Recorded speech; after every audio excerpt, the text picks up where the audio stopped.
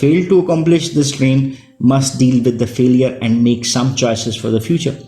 The person who has successfully climbed the ladder may begin to doubt whether the quest was worth it or not.